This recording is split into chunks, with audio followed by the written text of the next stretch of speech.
Hey guys, welcome back to my channel. If you are not sick of my face yet, that just means you're not watching enough of my videos. Or you're not subscribed, in which case I'm offended. Anyways, today's video is going to be kind of weird. I was thinking about how I did a birth story video slash vlog for Henry's birth, but I've never spoken about my birth experiences with the other kids because I didn't have a channel then with any of them. So that's what we're gonna do. I'm gonna fix my hair while I take off my makeup and do some skincare. So I figured that way you're not just staring at my mug the whole time. I mean, you are, but whatever. So yeah, that's what we're doing. So I'm gonna take I hate this, look at that. My foundation ugh, it's so gross. And then your foundation does like the thing. Granted, I didn't use setting spray, but if you wanna see how I got this eye look, you can go watch the video. Anyways, I am gonna start with the Clinique Take Off the Day Cleansing Balm. I'm almost out of it. Anyways, so we're gonna start with, of course, my oldest, which is EJ. I'm gonna just briefly go over pregnancy as well as the birth for all of them. I found out I was pregnant with EJ October. Or no, I got pregnant in October. I found out I was pregnant on November 20th, 2011. I was 19 years old when I found out. That pregnancy was pretty smooth. Didn't have any complications, no diabetes or anything. The pregnancy was stressful though, because at the time my dad had cancer and it was just super stressful. And then stuff with EJ's dad, he just was an asshole. I mean, later I found out he was a piece of shit, but at that point he was just an asshole. Anyways, my due date was July 15th, 2012, which would have been, was it a Sunday, I think. Anyways, on the Wednesday before EJ was born, which would have been the 11th? Anyways, something like that. I went in for a checkup. I was only like a centimeter or so dilated. So she swept my membranes. And if you don't know what that is, just Google it, or don't, you don't have to. And that day I started having contractions. And they got more intense over the next couple days. Saturday morning comes along, which is the 14th, which is when he was born. Spoiler alert. And I hadn't slept all night. I was having contractions.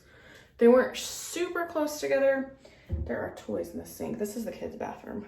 Like I said, they weren't super close together, my contractions, but they were super painful. Especially since this was my first, I didn't know what to expect.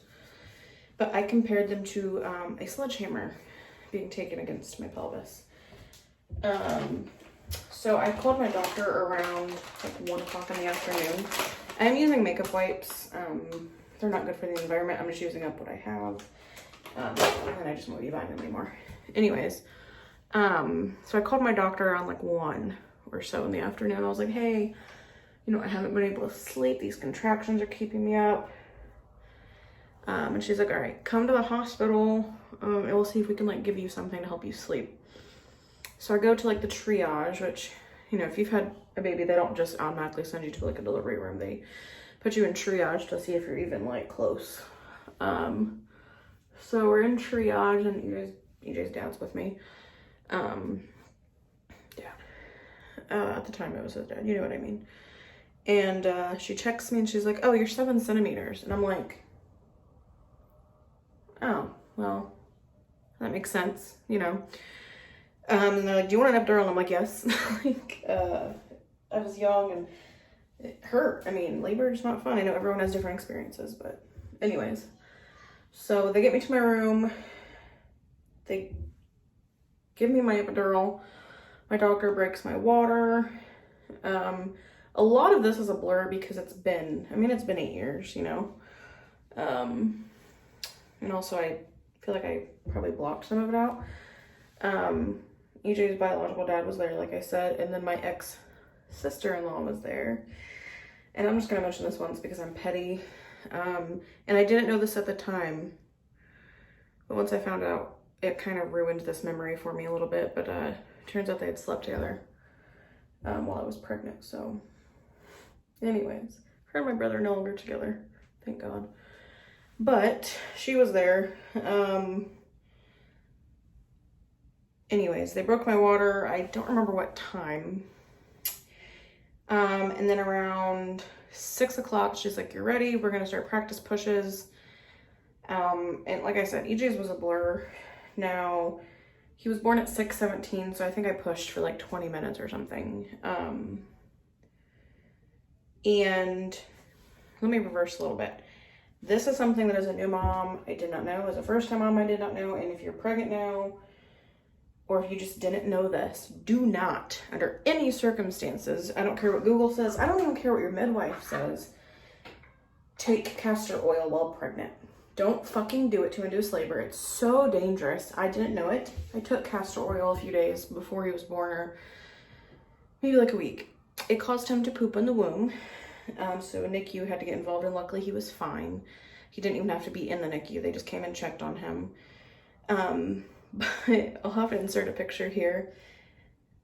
This kid's head was so cone-shaped because I just assumed from being fat all these years, I'm like, yeah, I probably have a super wide pelvis. Nope.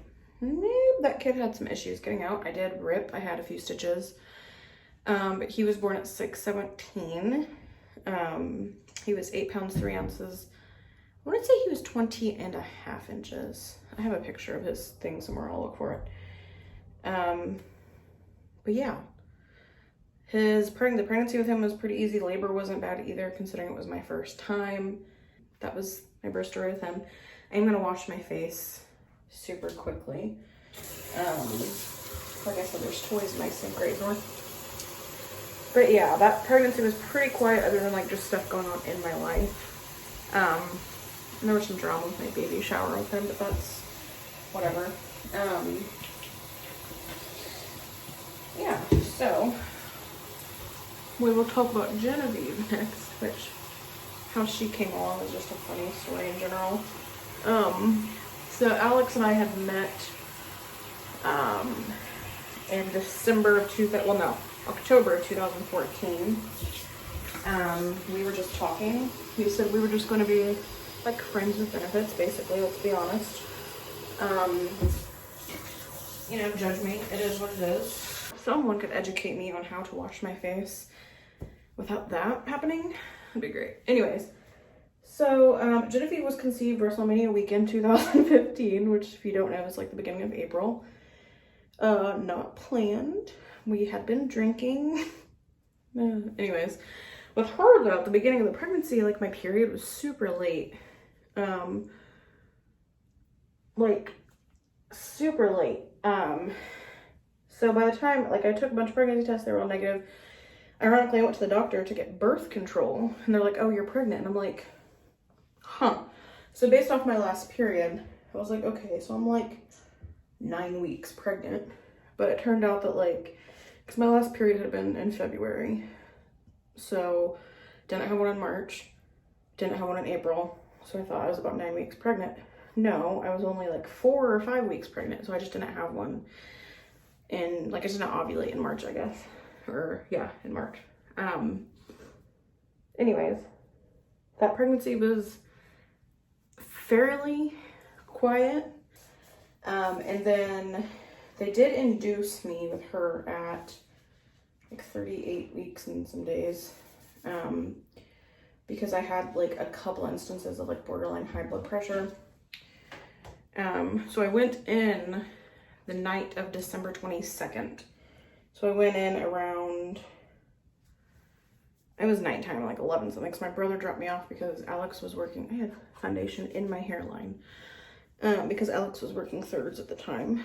So my brother dropped me off.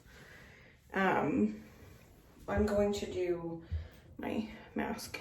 So I went in around 11. They started what's called Cervidil, which is this thing they put up in you, like on your cervix to help it dilate. Because at that point I think I was like 3 centimeters when I went in.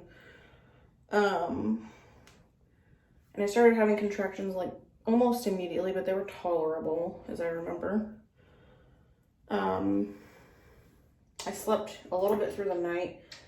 And then around like 7 or 8 in the morning, so it was like the 23rd, December 23rd at this point, I did finally ask for some pain medicine through my IV. I believe they gave me, it's called Nubane, which I had never heard of until then. And then Alex's mom showed up a little before he did, and I knew the pain medicine was working because I was very talkative, and at that point her and I didn't know each other super well, and I just wasn't very talkative with her yet. So I knew the medicine was working because I was very talkative. So then that morning they also started the Pitocin, which is what kickstarts your body into, so they started the Pitocin that morning. I don't remember exactly what time. This has to stay on for 10 minutes so you get to look at this face. And things were just moving super slowly. I had never been induced, so I didn't know what to expect. Oh, why didn't you guys tell me? I don't have my glasses on, so I'm like super blind. Anyways, the contractions started getting a little worse. I can't remember the times with her either. Everything's a blur. I know that I was progressing very slowly, and I know I got more pain medicine. I didn't get my epidural until like that night, like around 11 o'clock or so, maybe around midnight. I don't know, on like the 23rd. And I remember it being like, they had broke my water. I remember it being like 4 o'clock in the morning. And I had an excellent nurse during all of this, by the way. But I remember being like 4 o'clock in the morning. I had my epidural, so I was feeling okay, but I remember freezing because I like was numb. I remember shaking. And I remember my mother-in-law asking the nurse, like, you know, when do you think she's gonna have her? Because I've been in labor for 26 hours at this point or so, maybe 24, I don't know. And she's like, she'll have her, oh no, at this point it had been like 29 hours, because it was like 4 o'clock in the morning. And she's like, she'll have her by 5. And I'm like, okay, sure. So she has me go on my side and put my leg over like those tables you have in the hospital, because what that does is it helps open your pelvis, which helps your cervix dilate more, helps the baby get like down in there. So she had me do that a couple times, and she's like, all right, let's check you. And she's like, let's do some practice pushes. And at this point it was like 440 maybe. So she's like, let's start doing practice pushes. So I start, and she's like, no, you have to stop. You have to stop. And I'm like, okay. So she runs to get the doctor because the baby's, I mean, Jen's coming at this point. And like 2 pushes later, Jen was out. That girl, on her way out, her shoulder got stuck on my pelvis. It didn't cause like any issues or anything, but she did rip me a new one. Yeah, she, I think it was a 3rd-degree tear.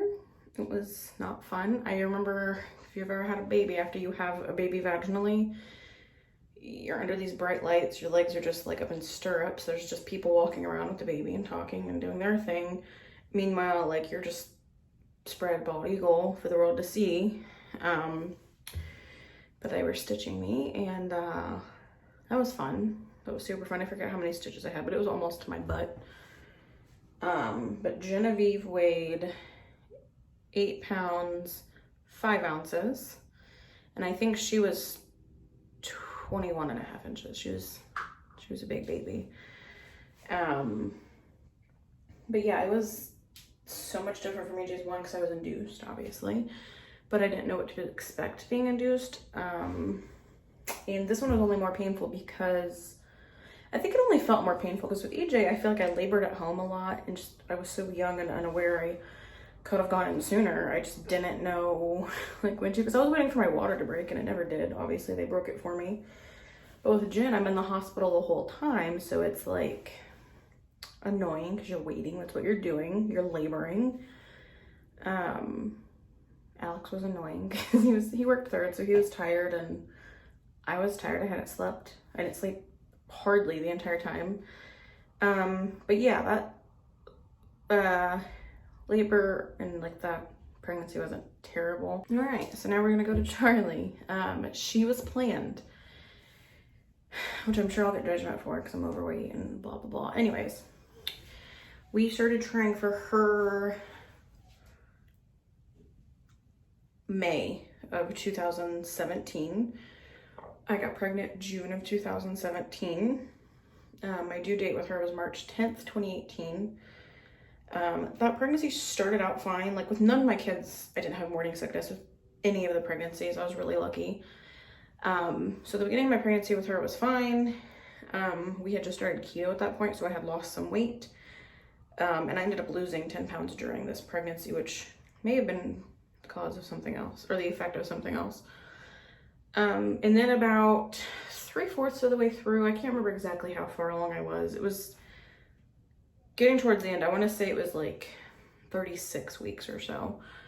I kept having these episodes where it felt like I was having like a heart attack or like a really bad panic attack for no reason. I'd get really short of breath. My chest would hurt. My heart rate would be like skyrocketed. At one point, just getting out of the shower, my heart rate was like 175. Which I have to work out, even as a big person, I have to work out really fucking hard to get my heart rate that high. So I went to the doctor and they checked my blood pressure, which was actually fine. They sent me to the hospital. I went to the hospital like 4 times during this pregnancy to be triaged, to see if we could figure out what was going on. They did blood work every time. They checked for preeclampsia. Like nothing was making sense. And then I had this one doctor, because they had kept me overnight one night. I want to say it was like 37 weeks maybe, because I was still having this issue. And she basically told me it was because I was drinking caffeine, which annoyed me. And then, oh, how far along was I? Like 30, just before 38 weeks, I went in for a checkup and they did a non-stress test. Oh, completely forgot part of this. While I was doing keto, I did the glucose test and I failed the first one. I did not take the second one because I just said I'd test at home, which is what they'd have you do anyways. I was put on a very low dose of metformin because my meal numbers were perfectly fine. My numbers when I woke up in the morning were just a little bit high, but it ended up being fine like, for the rest of the pregnancy. Anyway, so they were going to induce at 39 weeks anyways because of that, and that's why I was having the non-stress tests around 38 weeks. While I was there, baby's heart rate jumped into the 200s, which is not good. So they got in contact with the like neonatal specialist at Ball, which is our hospital. And he was like, all right, we're gonna induce her like now. So I think they scheduled it for the next day. The next morning I went in to get induced with her. This labor was eerily similar to Jen's. I went in, did I go in the morning? No, it was not the morning, it was the evening again. But it was like 8:30 at night because I remember we stopped at Pizza King on the way there. So maybe they scheduled it for that evening, not the next day. I don't know, it's all a blur. I just remember stopping at Pizza King and being really upset because I couldn't finish my sub because I was super pregnant and then I couldn't eat it when I was hungry again because I was in labor. Anyways, I'm out of breath because I'm fat. Has it been 10 minutes? Soon. So I go in and this labor is very similar to Jen's. Charlie's taking her sweet time. We did the Cervidil, we did the Pitocin, we did the Nubane. I eventually got my epidural. Charlie ended up being born, while I was pushing, like my best friend was there, Alex's mom was there, and he was there.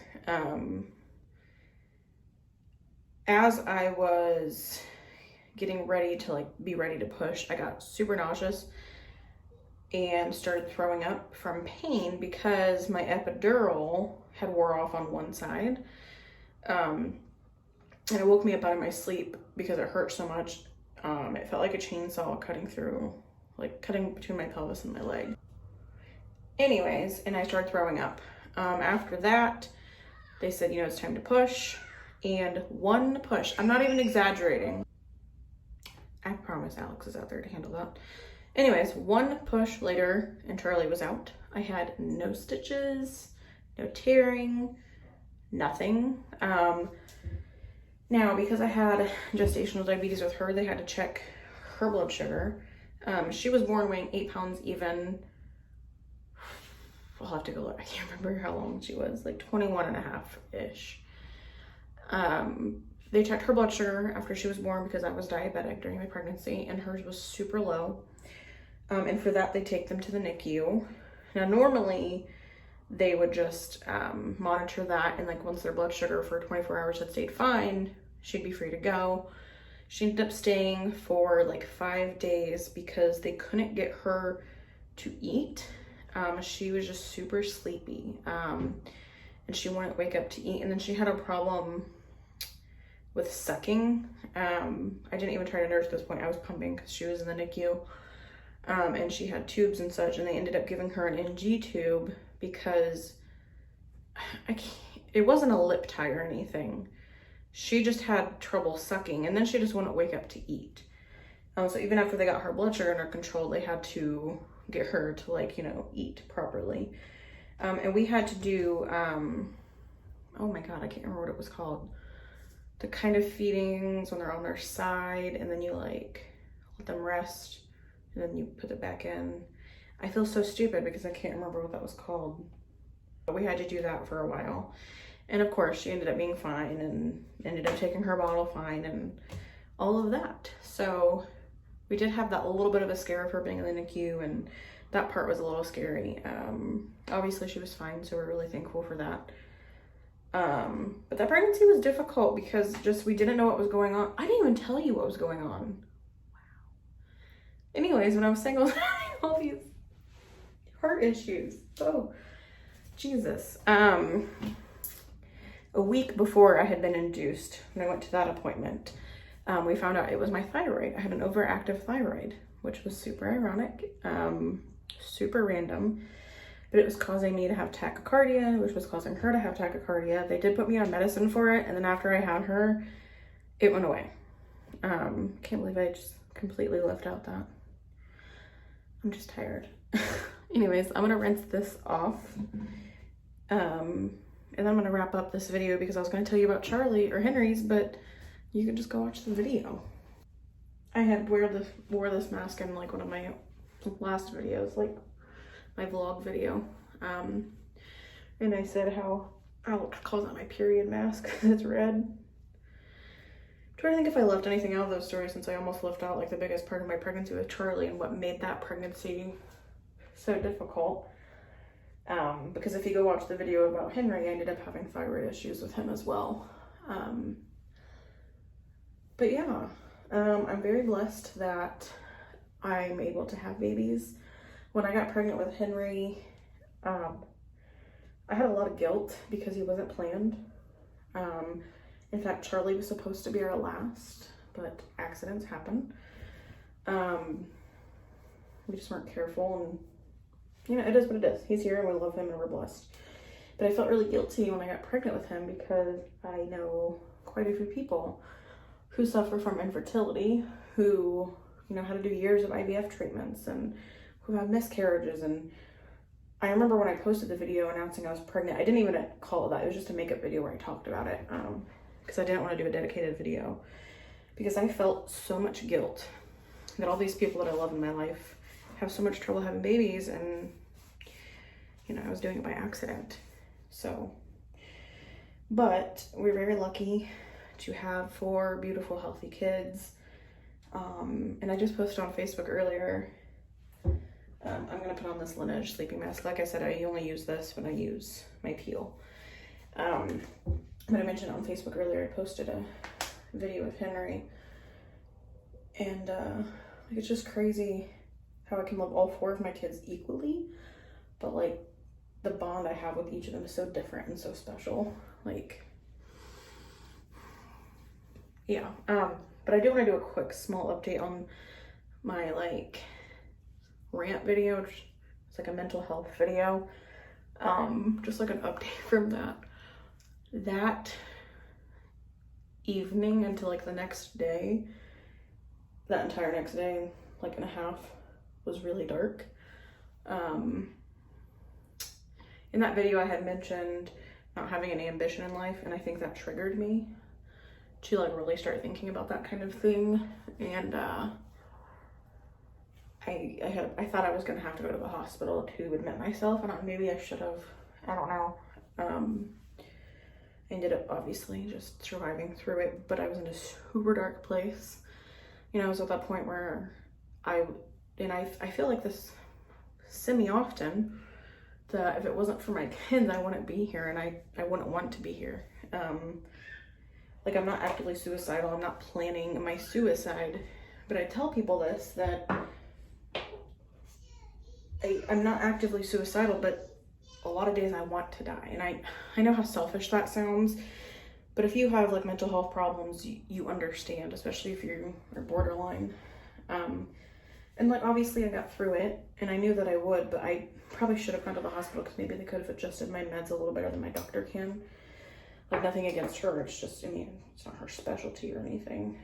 But like I mentioned in that video, I should be getting into therapy here soon. I'm just waiting for them to schedule the appointment. I'm using the Ordinary Rosehip Seed Oil, which is like the last step of my skincare routine. Anyways, what was I saying? Yeah, that night was rough. It was really rough, and everything felt really hopeless and pointless. But yeah, obviously I made it through it, and I'm trying day by day to keep going, because I have to. But anyways, a week from tomorrow, which is Monday, which is, well, today when this video goes up, a week from today will be my consult for my surgery. I'm nervous and super excited to get the process started, because I want to see how much I can lose before surgery. I can challenge myself. I'm curious to know how much insurance wants me to lose. But yeah, I hope you guys liked this video. It was just a quick synopsis of like my birth experiences. I know I didn't get like super detailed, but I just thought we could do like get unready with me while talking about this and doing just a quick update. But thank you guys so much for watching. Please hit the like button and subscribe if you haven't.